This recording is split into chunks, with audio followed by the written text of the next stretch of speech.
So I thought I'd add one today that obviously at some point in the last, 3 years since it's happened, I've done everything from be used and abused in a pub as a slave, told I wasn't even allowed to go to the gym, etc. and all the rest of it. Used as free labour, as I was told, despite the fact the actual staff didn't agree with it. Actually wrote me into the tips. And then let's see what I was hacked.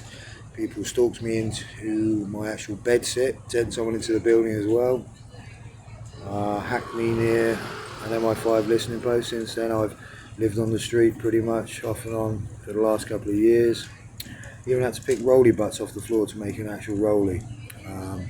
I've nearly starved repeatedly. I've gone up and down in body weight stones at a time, and still having my life messed around, as you can see by the shorts on my YouTube channel, which weren't actually my choice, they were forced, which isn't something that YouTube do. So this has carried on. Meanwhile, my so-called wife has allowed nothing but criminals and druggies around our children, even into our home, which is still my lead medical tenancy. And once again now is still doing the same thing, having holidays with these druggies as well, pretending she doesn't know what's going on, pretending she wasn't involved in the first place, covering up her friends and their drug use and her own drug use and driving under the influence to protect her friends rather than putting the safety of our children or our marriage before everything else, which is what I've done from day one. The best part is when this goes to court and when this goes on the podcast, the world are going to see the stack of evidence against the people that started this, how it carried on with their little friends in Acre Court, who are basically home wreckers and will be dealt with in the correct manner.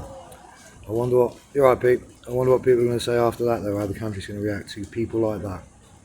Andover is a toxic place full of toxic people, as I was told by adult social services. My wife is surrounded by toxic people, is what I was told by adult social services. And I was a victim of domestic and economic abuse along with so many other crimes, it's hilarious. Now as they are criminal, and as I was told by the CAB I need a criminal solicitor, I am now going to make sure that this goes further. This is going to go through to the radio, to more newspapers, etc. and it will not back away. And at the end of it, every one of your skeletons in your closet, little children who ruined my marriage, will be pulled out and shown. Do I care? Not in the slightest, because my wife and children come way before any friends. See you soon, people.